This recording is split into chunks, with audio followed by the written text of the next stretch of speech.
Olá, alunos do sexto ano de São Vicente. Hoje teremos mais uma aula, agora com saber tipos de rocha.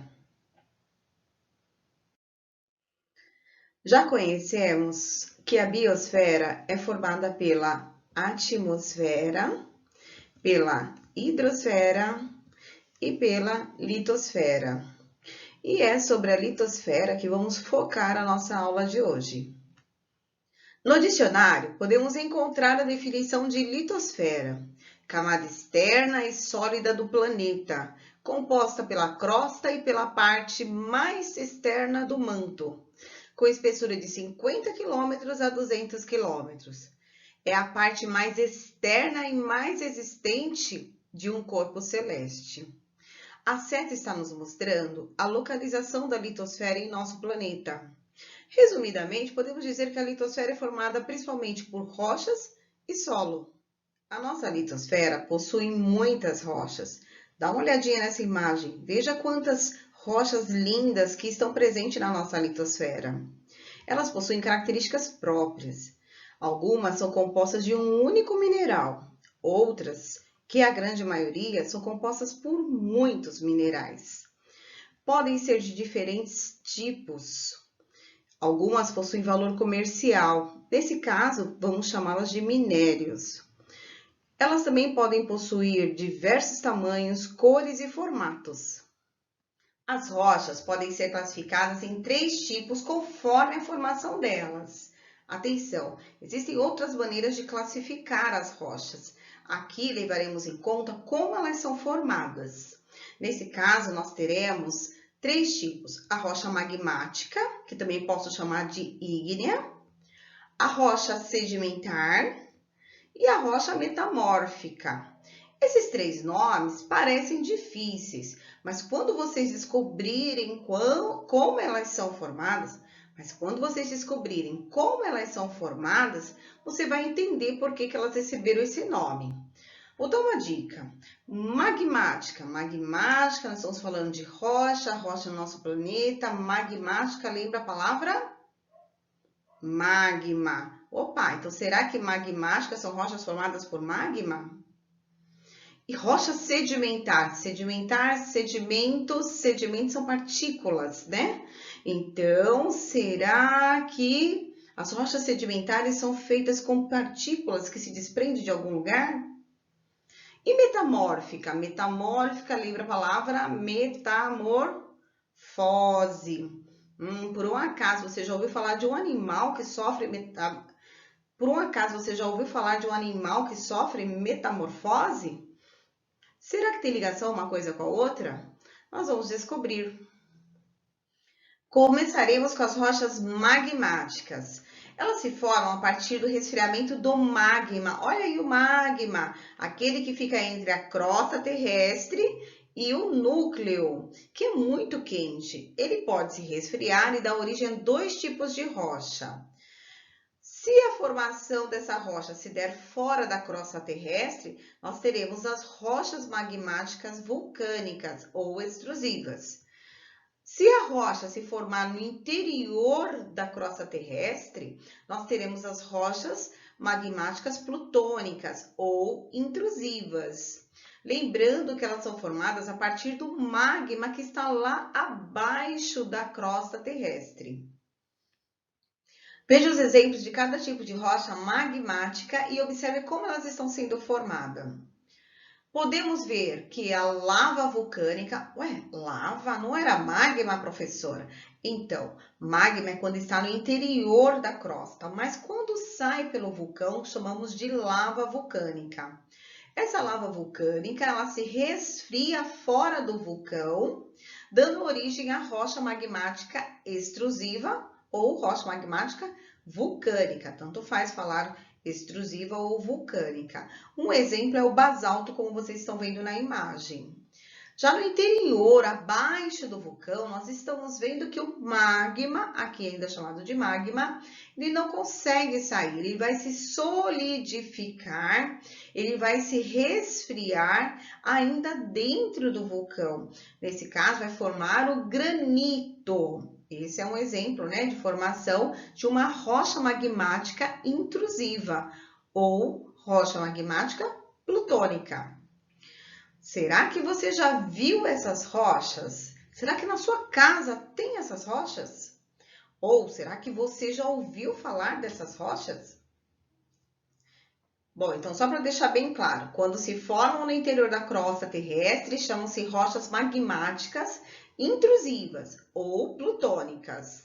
É o caso do granito, que é formado pela mica, pelo feldspato e pelo quartzo. São minerais encontrados no solo que, por pressão e variação de temperatura, acabam se juntando, formando a rocha chamada granito. Dá para a gente ver nessa outra imagem cada mineral separadamente. O quartzo, o feldspato e a mica. Quando eles são submetidos a pressões intensas e também a uma temperatura muito elevada, eles acabam se juntando, formando granito. Veja alguns exemplos de utilização de rochas ígneas intrusivas ou rochas ígneas plutônicas, é a mesma coisa. Quando vamos a uma loja comprar algum piso, uma pia, alguma coisa feita de granito, geralmente eles mostram um painel com demonstração de vários tipos de granito, como nós estamos vendo aqui na imagem. Veja que nós temos aqui granito claro, granito mais com preto e branco, com bege, são muitos tons de granito. Com eles podemos fazer o quê? Pias, móveis, revestimento de escadas, tanta coisa se dá para fazer com granito. Agora, quando a rocha se forma no exterior da crosta terrestre, através das erupções vulcânicas, ela vai receber o nome de rocha magmática extrusiva ou vulcânica. Observando esse vulcão, podemos ver que a lava está escorrendo em direção à água. Vai acontecer o resfriamento dessa lava vulcânica, formando uma rocha magmática vulcânica. Um bom exemplo que temos é o basalto, uma rocha de cor escura. Aqui no Brasil, usamos o basalto para várias coisas, principalmente na área da construção civil. Mas nós temos um calçadão que ficou muito famoso por ter nele a presença do basalto e também de uma outra rocha chamada calcita. Ambas vieram de Portugal há muito tempo atrás. O desenho dessa calçada é muito famoso. Nós estamos falando do calçadão de Copacabana, no Rio de Janeiro. Um outro exemplo de rocha magmática, extrusiva ou vulcânica, que eu acredito que seja bem conhecido dos jovens, é a obsidiana. Isso porque ela está presente num jogo chamado Minecraft. Nela, podemos ver a dureza dessa rocha negra que estamos vendo na imagem, a obsidiana. Inclusive, tem até personagem construído com obsidiana para mostrar a fortaleza que é essa rocha, como é o caso do raro Golem do jogo Minecraft. Vamos ver outros exemplos de rochas magmáticas. Nós temos aqui rochas ígneas vulcânicas, o basalto, o andesito e o riólito. Agora, como rochas ígneas plutônicas, nós vamos ter o gabbro, o diorito e o granito. Já conhecemos as rochas magmáticas, agora vamos conhecer o segundo tipo de rochas, as sedimentares. Elas são formadas a partir de sedimentos, isto é, partículas originadas de outras rochas, que poderia ser rocha magmática, metamórfica, que nós vamos conhecer já já, ou até mesmo de rochas sedimentares. Como que uma rocha pode liberar partículas? Dá para acontecer isso, gente, através de um processo chamado intemperismo, que é o conjunto de processos que causam a fragmentação, a quebra e o desgaste das rochas. Vou trazer dois exemplos aqui. Parece até que alguém foi lá e esculpiu essa primeira rocha, que fica em Vila Velha, no Paraná, e a segunda, que parece uma caverna. Mas, na verdade, ninguém foi lá esculpir esses formatos de rochas. O próprio vento, nesse caso, deu essa formação, parece um punho, né, a essa rocha. Claro que isso não aconteceu do dia para a noite, foi ao longo de muitos e muitos anos. O vento vai batendo e vai tirando pedacinho, pedacinho. Onde ele bate com maior intensidade, vai ocorrendo uma funilação maior, como vocês estão vendo aí. Onde o vento bate com maior intensidade, vai tirando mais pedacinhos, mais partículas, como vocês estão vendo nessa imagem. Agora, na imagem ao lado, que nós temos uma formação de uma caverna dentro da água, é a mesma coisa, só que nesse caso não foi o vento que tirou, e sim a água, que de tanto que foi batendo, batendo, vai tirando pedacinho, pedacinho, dando esse formato que nós estamos vendo na imagem. Atenção nessa animação que ilustra muito bem a formação das rochas sedimentares. Podemos ver a erosão acontecendo, as partículas sendo transportadas para regiões baixas, pode ser até para dentro de um rio, do mar. Ocorre a sedimentação, elas caem lá na parte mais baixa. Ocorre a compactação dessas partículas, formando as rochas sedimentares. Vamos ver aqui alguns exemplos de rochas sedimentares. O argilito, calcário conquífero, o carvão, conglomerado, o arenito, o calcário, a areia e o halite. Agora, um show de rochas sedimentares para vocês. A primeira, com vários tons de bege. Olha essa outra, com o mar influenciando no formato dela. Essa parece uma pintura. Essa outra imagem mostra perfeitamente uma coisa sobrepondo a outra. E a última imagem que conseguimos ver os estratos, as partes separadas dos sedimentos que foram se sobrepondo ao longo de milhares de anos. Muito lindo de se ver, né?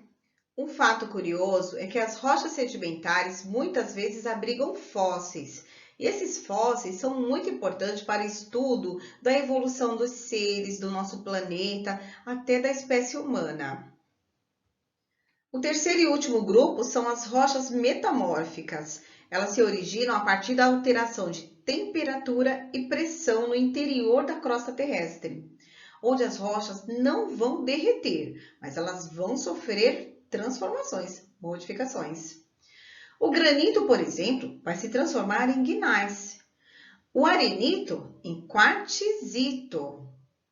O calcário vai se transformar em mármore.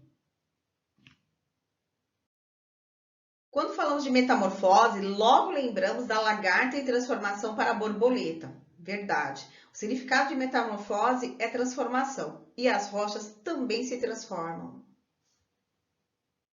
Uma rocha metamórfica muito comum no nosso dia a dia é a ardósia, que está presente em móveis, em paredes e até em pisos em várias casas.